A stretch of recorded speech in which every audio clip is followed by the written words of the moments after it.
আসসালামু আলাইকুম রহমতুল্লাহি ওয়া বারাকাতুহু। প্রিয় দর্শক, এই মুহূর্ত পর্যন্ত মার্কিন যুক্তরাষ্ট্র এবং ইরানের মধ্যে কোন রকমের কথাবার্তা শেয়ার করা হয়নি এবং যুদ্ধ বন্ধ চুক্তি নিয়ে কোন রকমের শর্ত আদান প্রদান এখন পর্যন্ত হয়নি।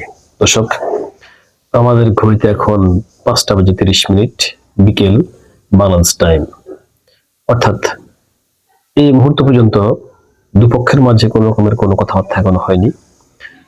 পাকিস্তানের নিমন্ত্রণে তারা সবাই তাদের মধ্যাহ্নভোজ সারছেন। দুপক্ষ দু জায়গায় আলাদা আলাদা জায়গায় তারা তাদেরকে আতিথেয়তা দেওয়া হচ্ছে বর্তমানে শাহবাজ শরীফের পক্ষ থেকে, এবং পরবর্তীতে চা চক্র করা হবে জেনারেল আসিফ মনিরের পক্ষ থেকে। দর্শক, গতকাল আপনাদের সামনে কোনো বিলিংস নিয়ে আসেনি, তার কারণ গতকাল আমাদের সামনে এই বৈঠক নিয়ে কোনো ধরনের কোনো নতুন তথ্য আসেনি। কারণ আমরা জানতাম যে ইরান গতকাল পাকিস্তানে পা রাখেনি, অথবা শত শত সংবাদ মাধ্যম গতকালকে বিভিন্ন রকমের প্লেনের সিকিউরিটি দিয়ে, অর্থাৎ জেট ফাইটার সিকিউরিটি দিয়ে ইরানকে পাকিস্তানে নিয়ে এসেছে, এরকম সংবাদ আপনাদের সামনে পৌঁছেছে। সেজন্যই বলি, বরাবরের মতো বিশ্বের বড় বড় গণমাধ্যমগুলির মিথ্যাচারকে আপনারা অ্যাভয়েড করে সত্য এবং বস্তুনিষ্ঠ সংবাদ দেখার জন্য আমাদের চ্যানেলটি সাবস্ক্রাইব করবেন, পাশে থাকবেন সব সময়। দর্শক, এখানে আরেকটা বিষয় আপনাদেরকে সতর্ক করে রাখি। আমাদের পার্শ্ববর্তী দেশসমূহের যে সমস্ত মিডিয়াগুলি আছে, তাদের দ্বারা সবকিছু সম্ভব। আপনারা মনে হয় ভিডিও দেখলে বুঝতে পারেন যে আমাদের ভিডিওগুলো কিন্তু এআই দিয়ে কোনো মেকিং না, কোনো রকম আর্টিফিশিয়াল ইন্টেলিজেন্স দিয়ে আমাদের ভিডিও মেকিং আমরা করি না। সরাসরি যা বলি সরাসরি আমাদের ভিডিও, এটা আমাদের একটা লাইভ প্রোগ্রামের মতো। সংবাদটি আপনাদের সামনে উঠে তুলে আনি, তাহলে সরাসরি কোনো সোর্স থেকে অথবা নির্ভরযোগ্য কোনো সূত্র থেকে অথবা নির্ভরযোগ্য কোনো মিডিয়া থেকে আমাদের জন্য আমরা সংবাদ সবসময় পরিবেশন করে আসছি, এবং ভবিষ্যতেও একইভাবে পরিবেশন করা হবে ইনশাআল্লাহ। কিন্তু এআই দিয়ে অথবা অনেক বছর আগের পুরানো ছবি দিয়ে, যেমন পাকিস্তানের কতগুলি বিমান দিয়ে স্কট দিয়ে ইরানি কর্তৃপক্ষ যারা আলোচনায় বসবেন ও সমস্ত প্রতিনিধিকে স্কট দিয়ে অলরেডি পাকিস্তানে নিয়ে এসেছে গতকালই বিভিন্ন সংবাদ মাধ্যম। দর্শক, যদিও বাস্তব ইরানের কোনো কর্তৃপক্ষ গতকাল পাকিস্তানে আসেনি, কিন্তু সংবাদ মাধ্যমের মাধ্যমে অলরেডি জেট ফাইটার স্কট দিয়ে নিয়ে এসেছে পাকিস্তান ইরানি মাধ্যমকে, ইরানের কর্তৃপক্ষদেরকে, অর্থাৎ ইরানের সরকারের মুখপাত্রদেরকে, যারা এই যুদ্ধ বন্ধের চুক্তিতে আমেরিকার সাথে বৈঠকে বসবেন। দর্শক, ভেবে দেখুন একবার, কত বড় মিথ্যাচার, কত বড়, কি বলবো, আপনারাই বলেন কি বলা যায় এটাকে। দর্শক, এবারে মূল আলোচনায় আসি।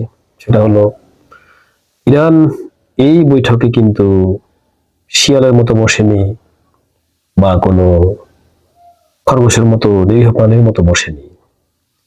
ইরান এই বৈঠকে বসার আগে সিংহের মতো গর্জন করে বলেছে যে লেবানন সহ সব ফ্রন্টে যদি যুদ্ধ বন্ধ না হয়, তাহলে ইরান এই শান্তি আলোচনায় অথবা যুদ্ধ বন্ধ চুক্তির টেবিলে বসবে কিনা সে বিষয়ে নিশ্চিত কোনো কথা বলতে পারছে না। ইরানি মিডিয়ার তরফ থেকে এই বিষয়টি আমরা জানতে পারি, গতকালই এই কথাটি বলেছেন ইরানের বর্তমান পার্লামেন্টের স্পিকার বাকের কালিবাফ, যিনি ইরানের বয়োজ্যেষ্ঠ নেতাদের মধ্যে একজন, যিনি ছিলেন শহীদ আয়াতুল্লাহ খামেনির খুব ঘনিষ্ঠচর, যিনি এক সময় ইরানের বিমানের বাহিনীর প্রধান ছিলেন বলে শোনা যায়, এবং তিনি আইআরজিসির প্রধানের দায়িত্ব পালন করেছেন বলে শোনা যায়। প্রিয় দর্শক, এরপর পরে কিন্তু গতকাল নেতানিয়াহুর পক্ষ থেকে লেবানন বা অন্য কোনো ফ্রন্টে আক্রমণ করা হয়েছে বলে তেমন একটা খবর আমরা পাইনি। যদিও কোনো মিডিয়া আপনাদের কাছে প্রকাশ করেছে, সেটা তারাই দায়িত্ব নিয়ে প্রকাশ করেছে, আমরা তো সেটা বলতে পারবো না।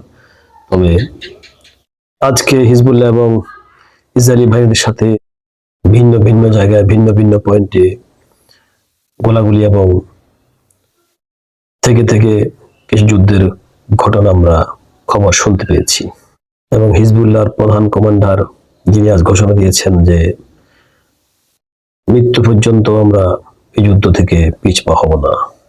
দর্শক, এবার আমরা চলে আসি পাকিস্তানে। সারা পৃথিবীর চোখ এখন কিন্তু পাকিস্তান দিয়ে তাকিয়ে আছে, তার কারণ বিশ্বের সবচেয়ে গুরুত্বপূর্ণ কাজটি কিন্তু এখন পাকিস্তানের ইসলামাবাদে হচ্ছে। সারা পৃথিবীর মধ্যে যে একটা অস্থিরতা বিরাজ করছে, তেল নিয়ে, গ্যাস নিয়ে, ব্যবসা বাণিজ্য নিয়ে, অর্থনৈতিক মন্দা নিয়ে, এবং সামনের পৃথিবীতে যে একটা অনিশ্চিতের পৃথিবী হিসাবে সবার সামনে এগিয়ে আসছে, সামনের পৃথিবী যে কতটা ভয়ঙ্কর হতে যাচ্ছে, হয়তো হতে পারে পারমাণবিক আক্রমণ, হয়তো শেষ হয়ে যেতে পারে পৃথিবী থেকে অনেক সভ্যতা, এ ধরনের অনেক সম্ভাবনা তৈরি হয়েছে। সেই দুর্বিভীষিকাময় ভবিষ্যৎ থেকে পৃথিবী বাঁচবে কিনা, নাকি আবার সেই বিভীষিকার পথে হাঁটবে পৃথিবী, যুদ্ধের পথে হাঁটবে পৃথিবী, তার সিদ্ধান্তের দিকে তাকিয়ে আছে সারা পৃথিবীর মানুষগুলো। আর সেজন্যই সমস্ত চোখ, সমস্ত মিডিয়া, সমস্ত মানুষ, পৃথিবীর আপামর জনসাধারণের দৃষ্টি এখন পাকিস্তান ইসলামাবাদে। দর্শক, ইরান থেকে পাকিস্তানে পৌঁছেছেন স্পিকার বাকের কালিবাফ, যিনি তার একটা বিমানে তিনি নিজেই শুধু একাই গেছেন এবং বাকি সিটে তিনি নিয়ে গেছেন ইরানের সেই কচিকাঁচা শিশুদের ছবি, যাদেরকে এক বোমায় নিহত করেছিল এই নেতা কাকুর ঘৃণ্য বাহিনী, যাদের বিশ্বের বিভিন্ন দেশে কোমলমতি শিশুদেরকে হত্যা করার যথেষ্ট রেকর্ড আছে। এবং রেকর্ডগুলি দর্শক আপনারা পাবেন বিশ্বের বড় বড় গণমাধ্যম আল জাজিরা সহ মিডল ইস্ট আই, অনেকগুলি মাধ্যমে আপনারা এই রেকর্ডগুলি পাবেন। এবং পাকিস্তানের বৈঠকে ইতিমধ্যে যোগ দিচ্ছেন ইরানের বর্ষিয়ান একজন রাজনীতিবিদ, পররাষ্ট্রমন্ত্রী আলী বাগেরি। অর্থাৎ ইরান থেকে যে 7-8 জন প্রতিনিধি দল আসছেন, তাদের লিডার হবেন স্পিকার বাকের কালিবাফ এবং পররাষ্ট্রমন্ত্রী আলী বাগেরি। অপরদিকে মার্কিন যুক্তরাষ্ট্র থেকেও 7-8 জনের একটা টিম আসছে। তার মধ্যে মার্কিন ভাইস প্রেসিডেন্ট থাকছেন, অর্থাৎ বর্তমান ডোনাল্ড ট্রাম্পের ভাইস প্রেসিডেন্ট জেডি ভ্যান্স থাকছেন ট্রাম্পের মেয়ের জামাই, অর্থাৎ ট্রাম্পের জামাতা কুশনার, থাকছেন মার্কিন প্রশাসনের মধ্যপ্রাচ্য বিভাগ দায়িত্বপ্রাপ্ত কর্মকর্তা। এদের লিডিংয়েই, এদের নেতৃত্বে মার্কিন সরকারের পক্ষ থেকে 7-8 জন অলরেডি কর্মকর্তা এসে হাজির হয়েছেন ইসলামাবাদে। দর্শক, এখনই মাত্র আমাদের স্টুডিওতে খবর এসেছে যে বৈঠক শুরু হয়েছে, বৈঠক চলছে আলোচনা, পর্যালোচনা, এক পক্ষ আরেক পক্ষের সাথে আলোচনা শুরু হয়েছে মাত্র। ইরান অবশ্যই তাদের যে 10টি শর্ত লিখিতভাবে আগে জানিয়ে দিয়েছে, তারা তাদের শর্ত নিয়ে অবস্থানে থাকবে। এর কারণ ইরান বৈঠক বসার আগেই সিংহের মতো যে গর্জন করে উঠেছে, যদি সব ফ্রন্টে যুদ্ধ বন্ধ না হয়, লেবানন সহ, তাহলে ইরান এই আলোচনাতে, অর্থাৎ এই চুক্তির আলোচনাতে বসবে কিনা সেটা বিষয়ে ইরান নিশ্চিত নয়। এরপর পরে কিন্তু ট্রাম্পের পক্ষ থেকে নেতা কাকুর উপরে আসে কিছু গরম পানি, যার কারণে তিনি গতকাল লেবাননে তার সেই বিমান বাহিনীর মাধ্যমে হত্যাযোগ্য চালানো তিনি অনেকটা বন্ধ করেছেন। এখন পর্যন্ত আমরা তেমন একটা বড় ধরনের তার অপারেশন চালানোর কথা শুনিনি। অথচ তিনি স্পষ্টভাবে কিন্তু ট্রাম্পকে আগে জানিয়েছিলেন, ইরানের এই হুমকির আগে জানিয়েছিলেন যে লেবানন যুদ্ধ বন্ধ চুক্তির আওতার মধ্যে নেই, কারণ লেবাননের বিষয়টা ভিন্ন, সেটা আমি বুঝবো আর লেবানন সরকারের সাথে বুঝবে। তিনি নেতা কাকু তিনি লেবানন সরকারের সাথে বসবেন বলে তিনি ট্রাম্পকে জানিয়েছিলেন। কিন্তু ইরান স্পষ্টভাবে বলেছে যে যুদ্ধ বন্ধের মধ্যে এই অঞ্চলের সকল ফ্রন্টে যুদ্ধের কথা অবশ্যই ছিল এবং থাকবে। এরপর পরে দর্শক, পাকিস্তান থেকেও কিন্তু অনেকটা খুব প্রেসার দিয়ে কথা বলা হয় নেতা কাকুর দেশকে, সেটা আপনারা ইতিমধ্যেই গণমাধ্যমে জেনেছেন। অর্থাৎ পাকিস্তানি ইসাকদার, তিনি পাকিস্তানের একজন রাজনীতিবিদ এবং বর্তমান সরকারের পররাষ্ট্রমন্ত্রী, তিনি কিন্তু ইসরায়েলকে ছেড়ে কথা বলেননি। তিনি যে কথাটা বলেছেন কিন্তু আসলে বর্তমান বিশ্বের মানুষের মনের কথা বলে ফেলেছেন। তিনি দখলদার রাষ্ট্রকে বর্তমান বিশ্বের বিস্ফোরা বলে উল্লেখ করেছেন। আমি দর্শক আপনার সামনে বলেই ফেলছি, যদিও কথাগুলো বললে আমাদের চ্যানেলটাই কিন্তু অলরেডি ডিক্রিজ করে দেওয়া হয়, আমাদের এই ভিডিওগুলি তখন আর আপনাদের সামনে পৌঁছাতে পারে না। তারপরও সত্য কথা না বলে পারছি না। প্রিয় দর্শক, এই মুহূর্তে কিন্তু বিশ্বের বিভিন্ন বিশ্লেষকরা মনে করছেন আলোচনা হয়তো ফলপ্রসূ হবে, আবার কেউ বলছে আলোচনা কিছুই হবে না। অর্থাৎ আন্তর্জাতিক রাজনৈতিক বিশ্লেষকরা মনে করছেন, তারা দুদিকে কথা বলছেন, অর্থাৎ আসলে বিশ্লেষকরা দুভাগে ভাগ হয়ে গেছেন।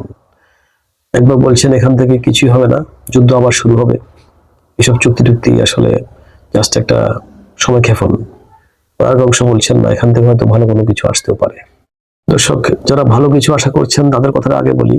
তার কারণ হচ্ছে, তারা বলছেন যে মার্কিন যুক্তরাষ্ট্রের অবস্থা এখন কিন্তু খুব খারাপ অবস্থা। তাদের এরকম একটা লম্বা যুদ্ধ চালানোর মতো তাদের আর্থিক ক্ষমতা নেই। তাছাড়া বর্তমানে হরমুজ প্রণালীর যে গলা টিপে ধরেছে ইরান, এটা খুলে দিলেও আমেরিকার যে সমস্ত লসগুলি হয়েছে সেটা কিন্তু সাথে সে কাবাদ দিতে পারবে না।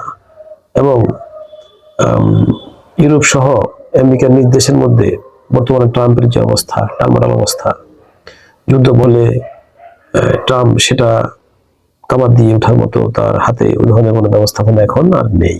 আর তাছাড়া আমেরিকার হাতে এখন সমরাস্ত্র অ্যাভেলেবেল নেই, অর্থাৎ পর্যাপ্ত পরিমাণ নেই, বা তাদের এমন বেশি সমরাস্ত্র নেই যে তারা তাদের নিজ দেশকে রক্ষা করার জন্য যেগুলি প্রয়োজন সেগুলি রেখে আবার তারা বিশ্বের বিভিন্ন দেশে তাদের যে ঘাঁটিগুলি আছে, তাদের যে ন্যাটোতে যে সমস্ত কাজগুলি করতে হয়, ওই সমস্ত দেশের ঘাঁটিগুলোকে তারা প্রয়োজনীয় সমরাস্ত্র তারা মজুদ রেখে তারপর তারা কোনো যুদ্ধের জন্য যেগুলো ব্যয় করবে, ও ধরনের অতিরিক্ত কোনো সমরাস্ত্রের কাছে এখন আর নেই। বরঞ্চ তাদের বিভিন্ন মিসাইল ফুরিয়ে এসছে, নতুন করে বানাতে অনেকটা সময় লাগবে। সুতরাং এই যুদ্ধ হয়তো বা চুক্তিটা বা স্থায়ী হতেও পারে।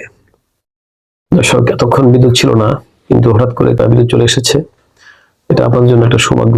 তারপরেও কিন্তু আমি বিদ্যুৎ না থাকলে আপনার জন্য আমি রেকর্ড চালিয়ে যাচ্ছিলাম। দর্শক, এবার আসছি আসলে এই সমস্ত কারণে, অর্থাৎ মার্কিন যুক্তরাষ্ট্রের অবস্থা যে সেই অবস্থার কারণে কিন্তু মার্কিন যুক্তরাষ্ট্র অনেক কিছু ছাড় দিলে হলেও যুদ্ধ বন্ধের চুক্তিতে তারা কিন্তু এগিয়ে আসার কথা। অর্থাৎ এগিয়ে আসলে ইরানের তারা 10টি শর্ত মেনে নিবে, বা দু একটিতে হয়তো বা ইরান ছাড় দিলে দিতে পারে। অর্থাৎ শর্ত বা চুক্তি মেনে নিয়েই কিন্তু এই শান্তি চুক্তি হয় বলে বিশ্লেষকরা মনে করছেন। অপরদিকে যারা বলছেন যে এই চুক্তি আসলে হবে না, অর্থাৎ এখানে কোনো সমঝোতায় আসা যাবে না, আর আসলেও সেটা স্থায়ীভাবে কিছুই হয় না, জাস্ট টেম্পোরারি কয়েকদিনের জন্য হবে, এরপর আবার যুদ্ধ আরম্ভ হবে। তাদের যুক্তি হলো, দর্শক আমি এক এক করে বলছি। তাদের প্রথম যুক্তি হলো যে হরমুজ থেকে টোল আদায় করে এবং হরমুজ সম্পূর্ণ ইরানের কবজায় থাকবে, এটা মার্কিন যুক্তরাষ্ট্র মেনে নিবে না, এক নম্বর কথা। দ্বিতীয় নম্বর বিষয়টি আরো মারাত্মক, সেটা হলো ইরান যে ফ্রি এবং স্বাধীনভাবে পরমাণু কর্মসূচি চালাবে, সেটা মার্কিন যুক্তরাষ্ট্র কখনোই মেনে নিবে না। অর্থাৎ মার্কিন যুক্তরাষ্ট্র এবং দখল রাষ্ট্র এটা কল্পনাই করতে পারে না। এটা এই ব্যাপারে আপনাদেরকে আমি ক্লিয়ার করার জন্য একটা উদাহরণ দেই। আজকে ডোনাল্ড ট্রাম্প কিন্তু ভার্জিনিয়া সফরে গিয়েছিলেন। আমেরিকার ভার্জিনিয়া একটা অঙ্গরাজ্য, সেই ভার্জিনিয়ায় বিমান থেকে নেমে তিনি হাঁটা আরম্ভ করেছেন এয়ারপোর্টের টার্মিনালে। তখন এই সাংবাদিকরা ট্রাম্পকে ঘিরে ধরে জিজ্ঞাসা করেন যে ইরানের চুক্তিগুলো তিনি মেনে নেবেন কিনা, অর্থাৎ ইরান থেকে ট্রাম্প কি চান। তখন ট্রাম্প এক কথা বলেছেন যে আমরা ইরানে কোনো প্রকার নিউক্লিয়ারের কোনো পরিকল্পনা আমরা চালাতে দিব না, এবং সেটা আমরা কখনোই হতে দিতে পারি না। অর্থাৎ প্রিয় দর্শক, মার্কিন যুক্তরাষ্ট্র কখনো ইরানের স্বাধীন পরমাণু কর্মসূচি মেনে নিবে না, আর ইরান ওই ব্যাপারে ছাড় দিবে না। তার মানে কোনো ধরনের চুক্তি ফলপ্রসূ হবে না। তৃতীয় নম্বর যে পয়েন্ট, সেটা হলো ইরান এই অঞ্চলে কোনো মার্কিন ঘাঁটি থাকতে দিবে না। অর্থাৎ ইরান স্পষ্টভাবে বলছে যে এই অঞ্চলে কোনো মার্কিন ঘাঁটি থাকতে পারবে না। প্রিয় দর্শক, এই বিষয়ে আপনারা মন্তব্য করেন, মার্কিন যুক্তরাষ্ট্রকে এটা কখনো মেনে নিবে নাকি দখলদার রাষ্ট্র মেনে নিবে? তাহলে যে বিশ্লেষক দলটা বলছেন যে আসলে এই চুক্তি কোনো স্থায়ী হবে না, এটা চুক্তি আসলে হয় কিনা সেটাও কোনো গ্যারান্টি নেই। হয়তোবা আলোচনার টেবিল থেকেই দুপক্ষ আবার যুদ্ধে নেমে আসবে। প্রিয় দর্শক, মাগরিবের আজান দিচ্ছে। আজ এখন এই পর্যন্তই। আমরা বিশেষজ্ঞদের কথাটা শুধু আপনাদের সামনে তুলে ধরছি। সত্যিকারে আসলে কি হয় সে বিষয়ে সবার চোখ আছে, আমাদেরও দৃষ্টি রয়েছে। যখনই আমাদের স্টুডিওতে এই বৈঠকের বিষয়ে কোনো ধরনের নতুন তথ্য আসবে, তখনই আমরা আপনাদের সামনে আবার হাজির হব এই বৈঠকের ফল নিয়ে, অর্থাৎ বৈঠকের আদ্যপান্ত নিয়ে। ততক্ষণ পর্যন্ত আপনারা ভালো থাকুন, আমাদের চ্যানেলটি সাবস্ক্রাইব করুন। ধন্যবাদ দর্শক, আপনাদের সবাইকে।